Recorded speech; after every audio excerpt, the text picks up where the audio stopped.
High friends, this is Manoj and you are watching my channel Manoj the two wheels traveller. তো আপনারা জানেন Sunday মানেই কিন্তু আমাদের বেরিয়ে পড়ার দিন। তো আজকে আবার একটা সানডে চলে এসেছে। সানডে বিকালে আমরা কিন্তু বেরিয়ে পড়েছি আবার একটা নতুন ব্লগে, একটা নতুন জায়গার উদ্দেশ্যে। আপনাদের আজকে যে জায়গায় নিয়ে যাব সেটা কিন্তু হচ্ছে পরেশনাথ মন্দির। এই মন্দিরের নাম হয়তো আপনারা শুনে থাকবেন, কিন্তু আমি জানি যারা আপনারা দেখছেন অনেকেই কিন্তু সেই মন্দিরে যাননি। অপূর্ব সুন্দর একটা মন্দির, যেটা সোহাবাজার মেট্রো স্টেশনের কাছে রয়েছে। আমরা এখন মেট্রো করেই যাব অ্যাকচুয়ালি। এই মেট্রো স্টেশনে সোহাবাজার থেকে আপনারা খুব সহজেই কিন্তু পরেশনাথ মন্দিরে যেতে পারেন। এই পরেশনাথ মন্দির কিন্তু অপূর্ব সুন্দর একটা মার্বেল পাথরের তৈরি মন্দির, যেটা শোভা দেখলে কিন্তু আপনারা প্রায় মুগ্ধ হয়ে যাবেন। তো সময় সুযোগ করে কিন্তু অবশ্যই আমার মতো একবার ঘুরে আসবেন পরেশনাথ মন্দিরে, যেটা একটা কলকাতার ঐতিহ্য। তো চলুন আমার সঙ্গে থাকুন, মনোজ দা টু হুইলস ট্রাভেলারের সঙ্গে। দেখতে থাকুন আমার চ্যানেল। যারা চ্যানেলে নতুন তারা কিন্তু অবশ্যই কিন্তু চ্যানেলটাকে সাবস্ক্রাইব করবেন, সঙ্গে থাকবেন আমার সঙ্গে। চলুন শোভাবাজারে, ওখান থেকে যাব আমরা পরেশনাথ মন্দিরে। প্রতিবারের মতো এবারও কিন্তু রেডি, মধুমিতা রেডি, গুড্ডু মানে মেঘার্ঘ রেডি, পেছনে লুকাচ্ছে। ও কিন্তু কোনো বারের জন্য আমাদের একলা ছাড়ে না, ও যাবেই প্রত্যেকটা ট্যুরে, প্রত্যেকটা ছোটো ট্রিপে, বড় ট্রিপে। ওর এখনই কিন্তু ঘোড়ার নেশায় উঠে গেছে। বন্ধুরা, আমরা সেই সাউথ থেকে চলে এলাম নর্থে। এখন আমরা সোয়াবাজার মেট্রো স্টেশনে নেবে ওখান থেকে একটা অটো ধরে চলেছি এখন পরেশনাথ মন্দিরে। পরেশনাথ মন্দিরের গলিতে কাছাকাছি চলেই এসেছি।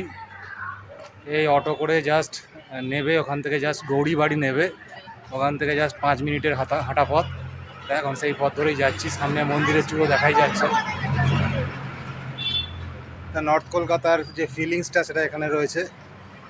বহু পুরানো বাড়ি, একটার পাশে একটা একদম লাগানো। এই গুড্ডু আর মধুমিতা হাঁটছে।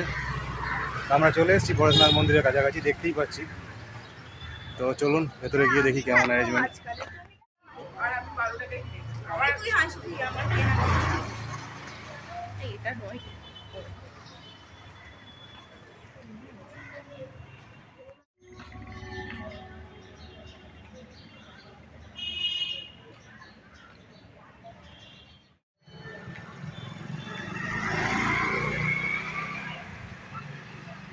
এই চলে এসেছি পরেশনাথ মন্দিরের গেটের সামনে, এবার এন্টার করব। মন্দিরের মেন গেটের পর থেকেই রাস্তার দুপাশে এরকম সুন্দর কলাকৃতি করা রয়েছে।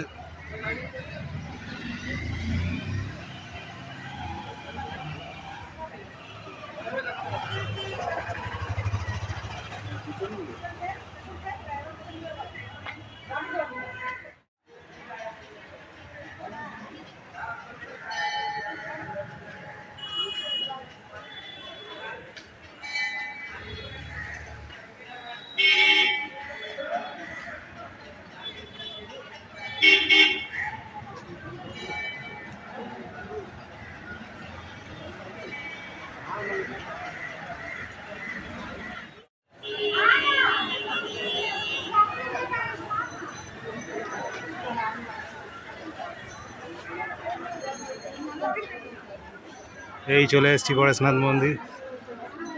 এখনই কেমন ভিড় জমে গেছে, অপূর্ব অপূর্ব।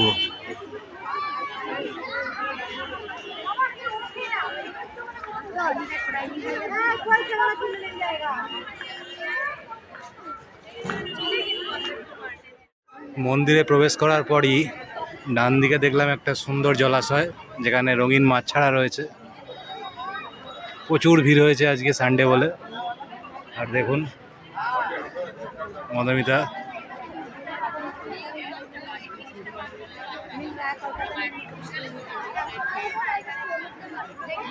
গেটে সরাসরি রয়েছে এই সুন্দর জমিদার বাড়ি স্টাইলের এই মন্দিরটি।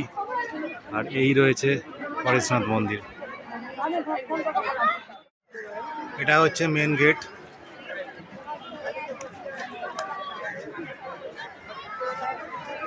এটা দিয়ে ঢুকেই বাঁ পাশে এই মন্দির।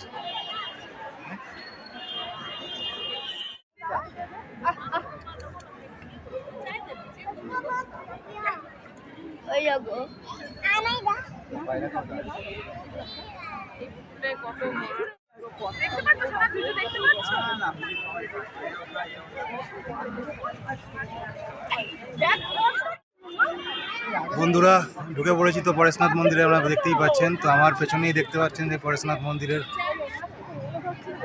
অংশ, আর প্রচণ্ড ভিড় হয়েছে। আর মন্দিরটা কি অপূর্ব সুন্দর, পেছনে দেখুন, দারুণভাবে সাজানো, আর ভেতরটা পুরো সুন্দরভাবে সুসজ্জিত।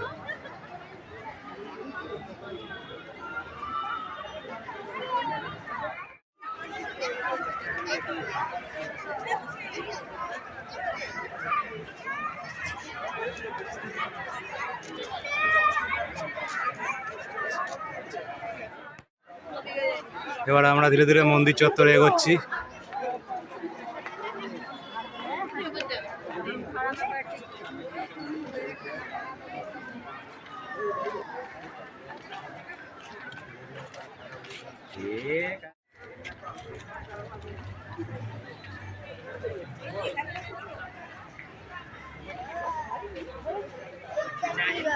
মাছের মধ্যে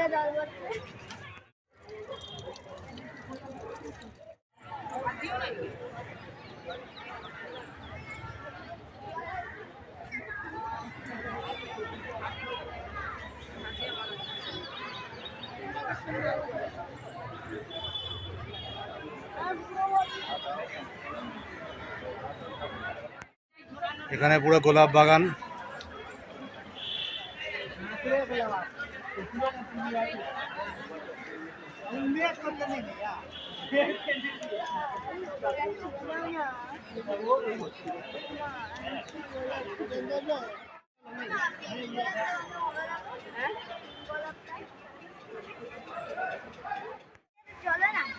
চব্বিশতম তীর্থঙ্কর পরেশনাথ, সেই পরেশনাথের মন্দিরে আমরা এসেছি। এই প্রথম আমি অ্যাকচুয়ালি কোনো জৈন মন্দিরে এলাম। পুরো মন্দিরটাই দেখতে পাচ্ছেন কাঁচের কাজ, আর মন্দির চত্বর তো অভাবনীয় সুন্দর, দারুণভাবে মেনটেন করা।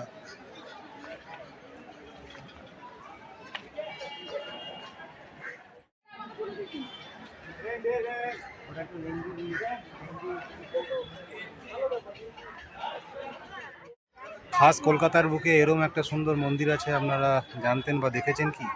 আর যদি শুনেও থাকেন তাহলে কিন্তু অবশ্যই একবার দেখে যাবেন। অভাবনীয় সুন্দর এই পরেশনাথ মন্দির, পুরো মন্দির চত্বরটা দারুণভাবে মেনটেন করা, আর মন্দিরটা দারুণভাবে সাজানো গোছানো অ্যাকচুয়ালি। আর মন্দিরের কলাকৃতি বা কারুকৃতি সেটাও অভাবনীয় সুন্দর, পুরো কাঁচের কাজ করা। 156 বছরের পুরানো এই মন্দির।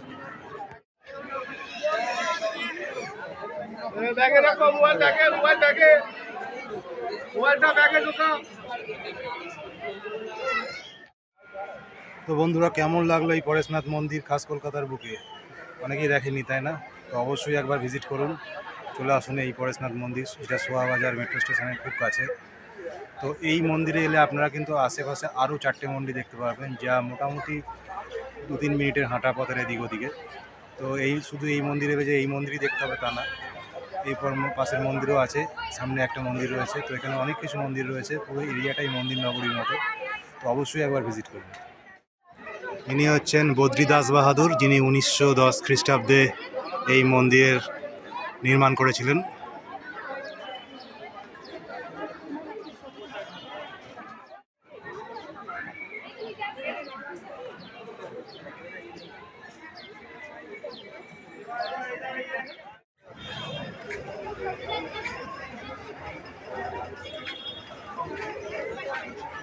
ভেতরে কিছুই নেই।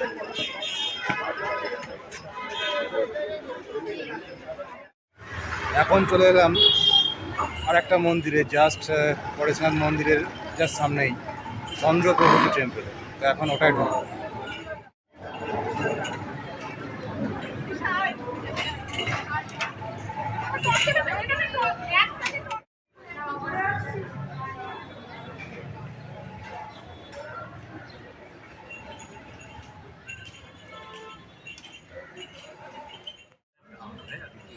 এই হলো চন্দ্রপ্রভুজি টেম্পল, এটা ঠিক পরেশনাথ মন্দিরের জাস্ট সামনের গেটের কাছেই।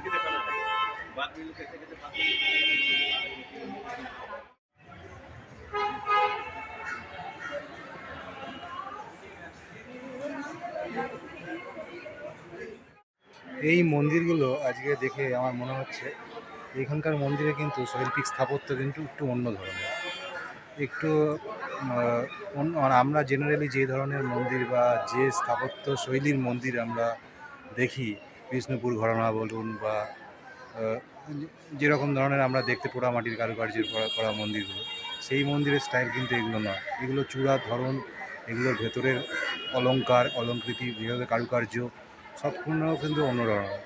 বেশিরভাগ মন্দিরই কিন্তু এগুলো মার্বেল পাথরের তৈরি, আর ভেতরের শৈল্পিক স্থাপত্য রীতি কিন্তু সম্পূর্ণ ভিন্ন ধরনের। এবার চলে এলাম জৈন শ্বেতাম্বর দাদাজি কা মন্দির মে বা দাদাজির মন্দিরে। এই তার মুখ্য দ্বার।